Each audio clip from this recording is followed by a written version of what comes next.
it's good to see you. Yeah, good to see you too. Um, so I wanted to ask you a question. I know that you love science. Yes. And I think what drew me to your music originally was hearing tectonics and also strontium. Is that how you pronounce it? Strontium Strontium Red, yeah, red, which is actually the fireworks piece. yeah. I mean, your orchestrations are really just brilliant. Thank you. And you wrote that for Champaign Urbana Symphony, is that It was right? actually I wrote it yeah, I wrote it for a competition they ran. It was derived from another piece about fireworks that I'd written a little bit before, but they had a competition. Stacey Garup was composer in residence and she put together a fanfare competition. Ah. And I thought that would be a good fit to transcribe it and then submit it, and so I did. And then they premiered it a couple years ago. Because that's my alma mater, Oh, awesome. one of my alma maters. So I saw that. I was really thrilled. So, how do you combine your love of science with music? Well, I'm just excited by so much of the research I do into science. I love reading about what's going on with like NASA, especially spaceflight. I grew up in Florida, and I remember being able to see the space shuttle from my front yard, even though I was 200 miles away from Cape Canaveral, on the other side of the state. And so I always grew up really interested in what was going on. Sci-fi is my favorite genre, and so the excitement that I find in studying science, I just try to convert that into the excitement when I compose a piece of music. And I try to, just that enthusiasm can fuel me to figure out how do I make music sound like the scientific concept or sound like, what makes me interested in the scientific concept. And so I've written a wide range of pieces inspired in very different ways sometimes. Some of them are sort of like, here's a really cool image from the Hubble telescope, and that kind of inspires the shape of the piece. Or I've got a piece about particle physics, which takes some different aspects of like the Large Hadron Collider and smashing particles together, and how do we discover the nature of the universe from that? And that inspired me to write a saxophone or clarinet quartet a number of years back. So When you yeah, say when you say imagery, one of the another piece I really liked was your Escher triptych that was inspired when you went to Gabriele Elena Frank Creative mhm. Academy of Music. Um, so that was really interesting to me because I just came from an Escher exhibit and I came Mhm. across your piece, and that was an interesting connection. But so tell me a little bit about how you got introduced to Gabriella Elena Frank. Let's see. When did I first meet her? I must have the first time I ever knew of her and met her. I was an undergrad at USC, and I remember that she was featured on one of the Green Umbrella series concerts, and I got to see. I believe it was Leandas performed the string quartet. That's a really wonderful piece of hers, and I remember seeing her come talk about it at USC, and so that was really great to just like get to know her a little bit then. And little did I know I'd cross paths with her a number of times in the future. Um, I I don't remember I if I saw her more recently that until she invited me to be in the second cycle of her Creative Academy of Music. I definitely crossed paths with a lot of people who are common between me and her in the meantime. And so she invited me out to Boonville and to work with some really wonderful musicians in that program. That was what, 2017. That was a really amazing experience going out there twice, getting to know some of the local people there, getting to build a community too around it. That was, I think, the most fantastic thing about it. It wasn't just that it was, write some music and you hear it. It was you get to know people and you get to work closely with them. And I remember making food with all the other composers and musicians there. And that was really good food too. Um, and going on some hikes and driving up the coast a little bit to go to the Pacific and go some. It was really a beautiful place and a really beautiful time to be out there. Nice. So she's created a new initiative surrounding climate change, and Hmm. um, and your duo that you wrote for in tandem directly speaks to that issue. Can you tell us a little bit about how Oak was how your duo was created? Yeah, I'd been thinking about climate change a lot for a number of years, and it's an existential threat to all of us. It's it definitely accelerating. It's definitely a problem, and we're gonna keep on encountering it more and more in the future, especially if we don't do enough about it. And I've been thinking about how can I use music to capture this kind of sensation I'm feeling of this desperation that of the situation that we're in. I'd written some other pieces before that kind of touched on it, but never really put their finger on climate change itself. And so when you asked me to write a piece about just the difficulties of our time, I felt like this was the right opportunity for me to find a way to actually get this done and write a piece of music about this. It's this sense of urgency and this and desperation that we've got right now. A number of years back, I worked on this really cool project with a physicist and choreographer about the physics of turbulence. And we were talking about ways of how can scientific concepts be represented musically. And while we were talking about all this stuff, I got to see a performance of a piece about climate change that is an actual sonification of climate data. And so what that means is they took the numbers from, I think it was the last century of the temperature, the average temperature as it's been rising. And it's a very clear trend upwards from this last century. And they literally converted those numbers into pitches and then wrote a string quartet that took those pitches. And then you could very clearly hear over the course of a minute, they compressed a whole century into a minute of music, how it would rise very slowly at first and then accelerated upwards as we got towards today. Wow. And so sonification, I think, is a really interesting tool for composers to use to represent things that are outside of music. And I decided not to be exact about the sonification, but to take this trend of this upward these upward numbers, the upward temperatures, and also the upward amounts of carbon dioxide in the atmosphere, which is driving this temperature rise, and to use that to inform how the piece is going to be shaped. Huh. So, yeah, this piece is structured as a passacaglia, which means there's a repeated bass line that goes through the whole thing.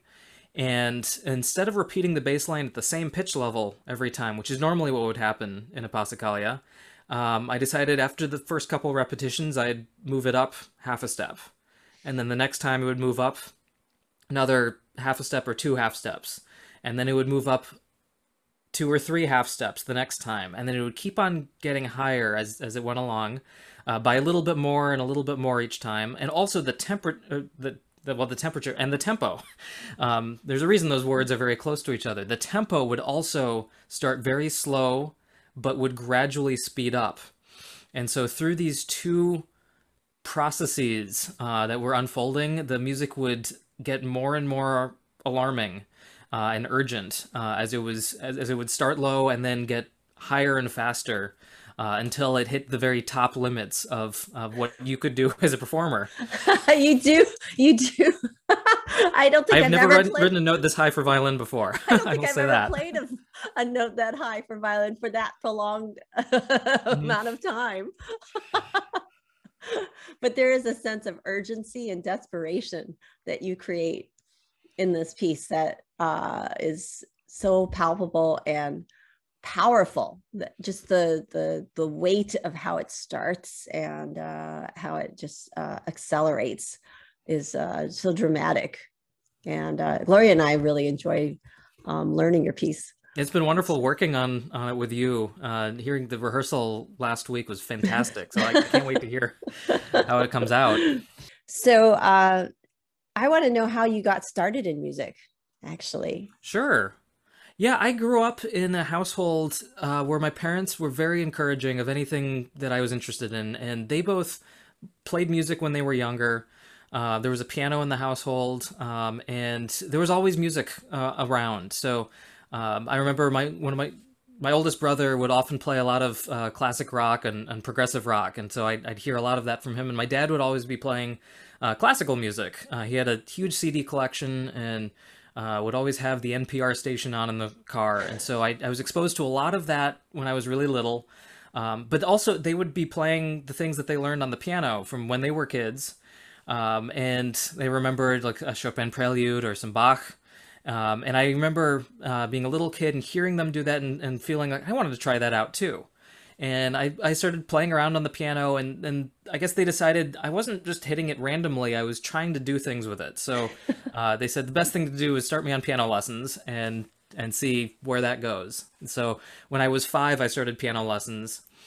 And I really took, all my brothers had some music lessons and they did it for a little bit and then didn't continue, but I really enjoyed it, even though practicing wasn't my favorite at first.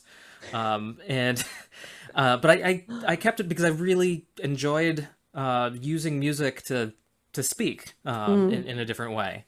I also tried composing a little bit when I was 6 or so, and it was all by hand, and so I didn't have the discipline. I had to like use a ruler to make the bar line straight. I didn't have the discipline to deal with that when I was 6, so I didn't continue composing at that point. But I did continue playing piano for many years after that, and then I picked up violin when I was 11 in middle school. And a few years later, I discovered some notation software.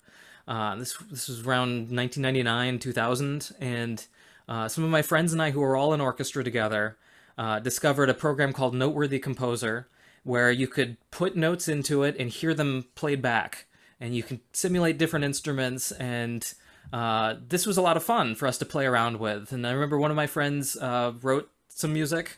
It was very similar to what we were playing in orchestra, and I liked the idea that he came up with, and so I started expanding on it. And we went back and forth a little bit, and a few months later, I had a 10-minute string orchestra piece. And so, Oh, wow. I didn't know, I didn't have a goal in mind as I was starting to do that, but this was my first composition. And I showed it to my orchestra director at my high school, Ken Bauermeister, and he really liked what he saw and decided the best thing he did for me was he decided to program it and have the Pineview Chamber Symphony play it. And so I remember sitting there hearing my piece come to life, and that was such a moving and powerful experience. I felt like I had the audience in the palm of my hands, and I could tell them something, anything I wanted through music.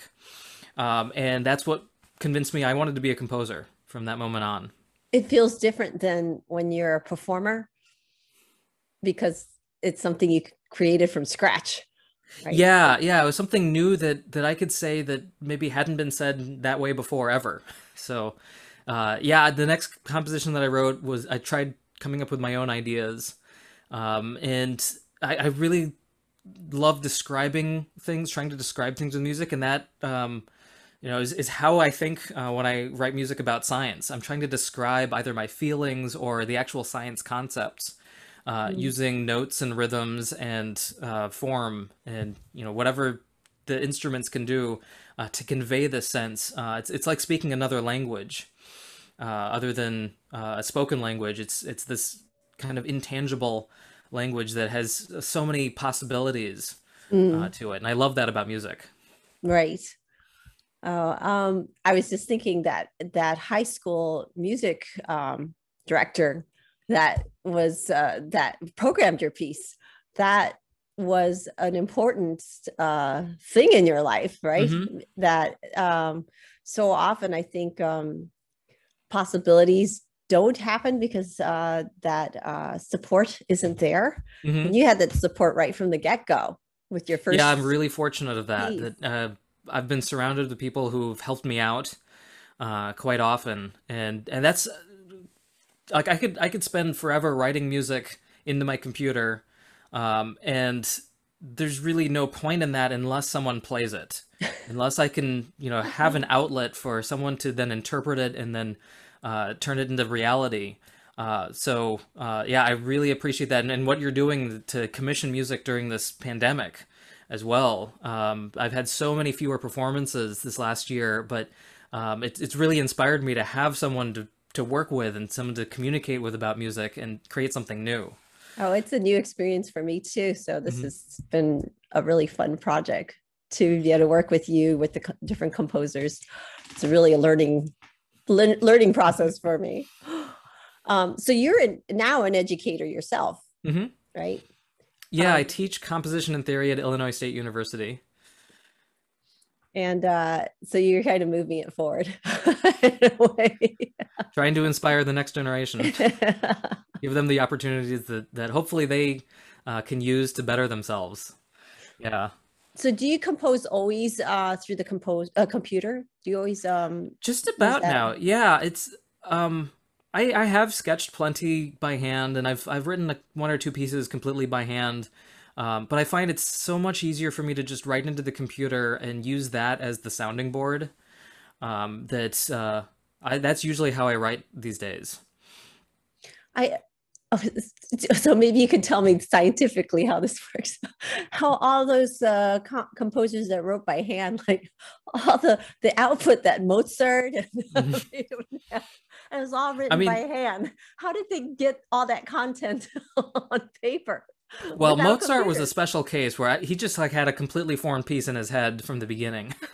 I don't know how his mind worked. It's just insane to think of like how amazing that was. But certainly Beethoven was very hardworking. You can see his sketches go from very rough ideas, some of which are not very good, into better and better ideas until he has a really great piece of music out of them. And so I know back then that's the tool they had, and I know plenty of composers today prefer to write by hand instead of writing into a computer. So it's however best you use the tool that you want to use. I've just gotten used to using the computer as my tool.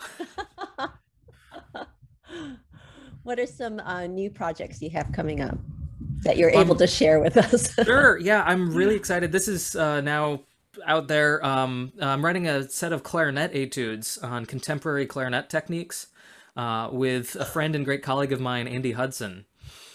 He teaches clarinet in UNC Greensboro, and he had the idea last summer after I wrote some trumpet etudes for a really cool program that his brother Nathan ran. That he wanted to have a book of clarinet etudes that focused on contemporary technique specifically, and weren't just etudes but were concert etudes. And so I've been working on that for last few months to write about 21 brand new clarinet etudes. Yeah, it's been a lot of really fun exploration on what the clarinet can do. So Would that's each etude have a focus, like a focus on a yeah. I particular just wrote technique? one that's all about multiphonics. I wrote another one that's all about slap tonguing. It's been one technique after another. And actually I feel like I'm now way more comfortable writing anything for a clarinet and knowing that it's going to work. Because there some things like multiphonics I kind of shied away from using before, but now that I've really explored how to deal with them, I feel much more comfortable with that. So it's yeah, this book is supposed to be published this summer, towards the end of the summer. So that's been really exciting I, to ha- work on. I have thought that one way to diversify the voices out there in classical music is to replace etude books or supplement. I guess I shouldn't say replace because we don't want to replace something that's also known to be really great, Hmm. but to supplement some of those etudes and specifically um, with new etude books.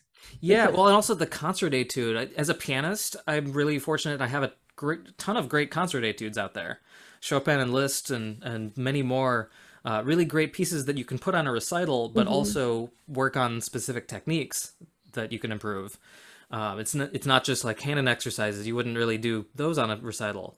But right. having concert etudes for other instruments that don't have as many in their history, I think that's really helpful to not just have new pieces to explore the techniques and really sharpen those, but also something that's worth it musically, and enough to put on a recital, enough to be able to not just shape a technique, but also shape your musicianship as you're Hmm. performing it. How long are these etudes? They range between 1.5 minutes to 4+ minutes. I've got one about circular breathing that I give you the option to play it as long as you'd like. It's spatial notation, and I say if you want to take this and make it 8 hours, you can. But probably that's going to be more like 4 to 5 minutes. Is there an instrument that you'd like to do as a next project?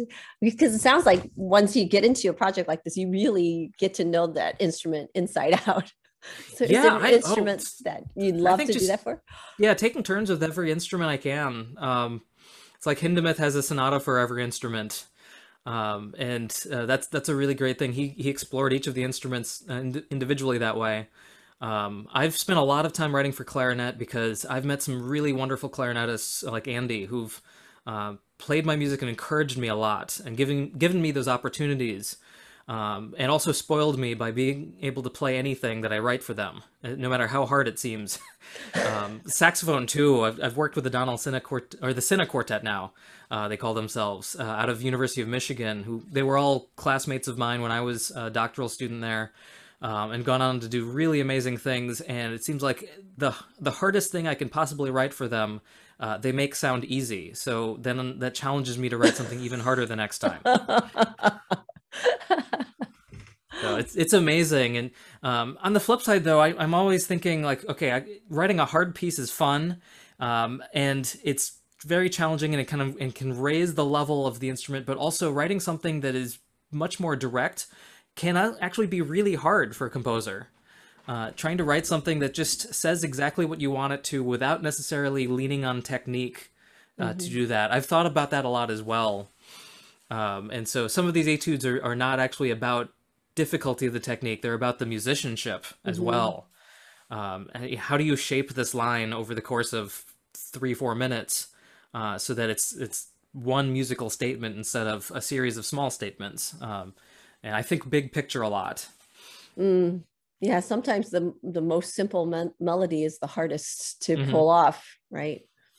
So, what are you hoping for the next generation as you're now teaching some students younger than you and Hmm. inspiring them? What are you hoping will change in our field of classical music? Well, I mean, one thing is better representation of everyone. I see that now that I see some really great and diverse young composers who are doing amazing things, and they deserve every opportunity that everyone else gets. And I think it's important that we make sure that they get those, and that they then are able to have role models that aren't just these dead white European guys, but role models who look like everyone else as well. And so this as we get to the next generation, the generation after that, for too long, so many people, just because they weren't of a certain kind of person, they didn't get the opportunities that I was lucky to have, and that I see my colleagues who've gone as far as they have to go and be professional composers and professional musicians. They got those opportunities too. And so even people who grew up, you don't choose who your parents are or where you live when you're a kid. You don't get to choose that, but you do get to choose how hard you work on what you want. And so if you can get the right opportunities and take advantage of them, then you can really do anything you want. And I believe that of anyone. So yeah, if we can have better representation, that's going to help encourage us to continue having better representation throughout the arts. I'm actually curious, though, your Sure. thoughts about how theory is taught traditionally, how that should change Hmm. to um, lift that the more diverse voices that coming from different cultures. How can we Yeah. change that in the education of this, what we learned? I mean, what I learned, the theory I learned was very Eurocentric, right? Right. Yeah. Yeah, I've thought about this a lot, especially this last year. And it makes me sick to look at my old theory curriculums and see, okay, that's like 90 some percent dead white guys.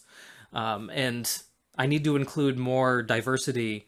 But also, it's hard to find that diversity because we've had this problem for hundreds of years where people who weren't of a certain class and a certain ethnicity and whatever weren't given the opportunities in Europe. But then also going beyond that, I mean, one thing is that a lot of the music that we listen to beyond classical art music is informed by this Western tradition. And so we can't abandon it completely and just say, let's teach everything from all around the world. Knowing about stuff from other cultures doesn't necessarily help us understand a Beethoven piece or most of what we're actually going to still perform. But also we should diversify that. And so I think it's just a work in progress. I think we have to, diversify as much as we can to give everyone the opportunities and the role models that they should have. But it's not going to fix itself overnight. We can't just flip a switch and ignore the fact that the last 300 years of Western European music have these issues. We have to, recognize those issues and then have this big grain of salt that we carry around with us, saying that, we have to keep on addressing them and we can't just ignore them. Also, it's a challenge for educators because we weren't educated that way. Mm-hmm. So to try to pass on knowledge, we ourselves need to be to learn and educate ourselves, right? But mm-hmm. I mean, for example, East Indian music, it's just such a rich tradition that there's unless you spend years of really studying it, you just touch the surface. It's like touching mm-hmm. the surface of a lot of different cultures, and mm-hmm. so it is a complicated issue, right? Yeah. But anyway, I thought I'd throw that question because I was curious to know what your thoughts were. Yeah, yeah, and I mean, I've thought a lot, and I just don't see an instant solution. I think a lot of people want there to be a quick solution, and you see that with all the other social issues of the day. Right. And climate change as well. There's no instant fix. Even if every country joins the Paris Accord and does everything they can with that, that doesn't fix climate change immediately.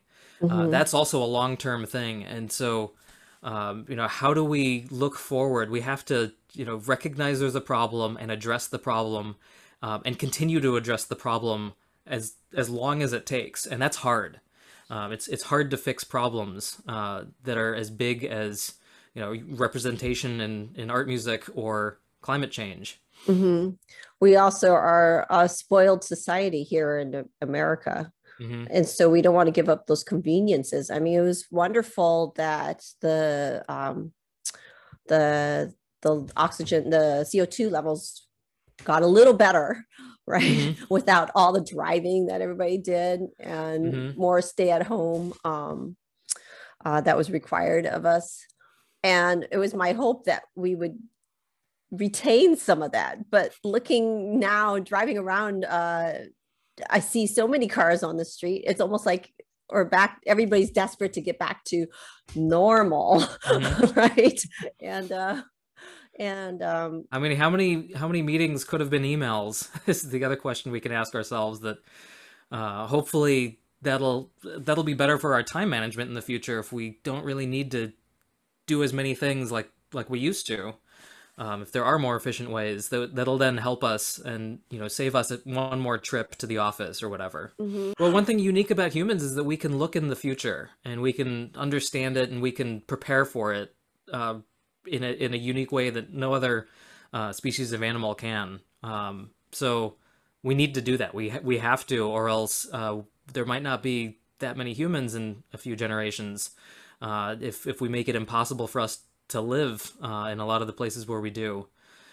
I mean, the initial thing, we're already seeing the sea level rise slightly, and I'm hearing about roads getting washed out that used to never be underwater at high tide down in South Florida. So, or big lakes being dried up. Yeah, droughts in places that weren't having. I know California has had a series of really tough droughts. Mm-hmm. And it's tough to see that and also go there. When I went for the Creative Academy of Music and seeing just how dry things get in California after not raining for a little bit too long. I did my undergrad at USC, and so LA is a desert that they pump a lot of water into, and so that's where most of the greenery comes from. And so that, but also seeing all the forest fires Mm. more and more, and just hearing about those constantly, and they're getting closer and closer and threatening cities more and more often. It's really scary to think about, Mm. what's going to happen as this gets worse and worse. One thing we didn't talk about is the actual glacier that's featured in Hmm. your duo. Hmm. Can you tell us about Ok and the memorial? Yeah, I think it's pronounced Okjökull, is the name. It's so that it's on a volcano named Ok in Iceland, and 100 years ago, this glacier was 6 square miles on top of that volcano. I think it's not an active volcano at this point. Ah, And by 2016, the glacier had shrunken down to like less than a square kilometer or something, and it stopped. The ice had stopped moving because it had gotten so small, and so it was the first glacier declared dead. That it's no longer acting like a glacier, and the first one in Iceland to do this. And based on how things are going and the weather in Iceland, they're predicting that within the next 200 years, it's possible that all the other hundreds of glaciers in Iceland might be gone with the same fate. oh That, wow. that they're melting too quickly for the ice to come back every year. So they had 2019, is it August 2019? They had a mock funeral for it, and they put a plaque on a barren rock now where the glacier once was. And the plaque serves as a warning, and I put this in the beginning of the score. I can pull it up and read it. Let me. So it says, a letter to the future. Ok is the first Icelandic glacier to lose its status as a glacier. In the next 200 years, all our glaciers are expected to follow the same path. This monument is to acknowledge that we know what is happening and what needs to be done. Only you know if we did it. Yeah, that's August 2019, and they also put 415 parts per million of carbon dioxide in the atmosphere, which is as high as it's ever been when humanity's been around, Mm. and way higher than it has for most of the rest of this time that humanity's been around. That level has been skyrocketing very recently. So it's a sobering warning, and it's a message to the future, that in a couple of hundred years we'll take a look around and see, did we do enough to try to combat this? And even if we failed, did we at least try? Mhm. And perhaps we'll succeed in making this a better place for our children's children. But we have to start now. We know what's happening, and we know that we have to do the difficult things now in order to have any chance of protecting the future generations' planet. So yeah, it's the first glacier to go, and there are. I mean, we look at the glaciers in Canada and the Northwest, and also see some of those receding in very hugely measurable ways. It's I think one of the clearer effects of climate change that you can just see Mhm. with your own eyes right now, and it's very sobering. We cannot contend with what the power of this planet. That's another thing that inspires me. Just like big storms, big Earth events, the volcanoes. This the piece that you mentioned earlier, tectonics, is about this. It's the sense of power that the Earth has just inherent in itself. That it blows my mind how amazing it is, but also how small it makes us feel. I think that's why I'm attracted to astronomy. That it puts you in your place. That we are very small in this very large world, in this very large universe, and it makes you wonder a lot about how amazing it all is. But it is good to feel small sometimes and not feel big and powerful, because we really aren't that big and powerful. We're little tiny dots in a much larger place. Well, this was sobering. But I mean, we need to be sobered sometimes. We need to, get that hit in the face to say, okay, there's a problem. now what can we do to at least address the problem? We can't ignore it Mm-hmm. anymore. Mm-hmm. And how we as individuals can make a difference, Hmm. right? Because often feel like, okay, we're so little. Am I going to make any difference? Right. But, if you get a few more people to and talk to them and get them to realize what the problem is, and then they get a few more people to realize what the problem is too. Mm-hmm. I think those little bits of change can add up, just as our little bits of bad change can add up. When everyone drives their car and suddenly the CO2 is back up to what it was before the pandemic. Right. Yeah. That's true. Wow. Well, this was great talking with you. Good to talk to you too. Yeah, I'm looking forward to recording your piece and seeing what you think of it after we record Hmm. it. Oh, I can't wait to hear it. It's Um, it's been such a great time working with you and Gloria on this. It was amazing writing the piece a few months ago and then just hearing it come to life so quickly. Thank you for talking with me. I really appreciate it. This was fun, and thanks so much for commissioning all of us, all 10 of us. This was a really amazing project to be a part of, and can't wait to see the performance soon. Thank you. All right. You take care. You too. Bye. Okay. Bye.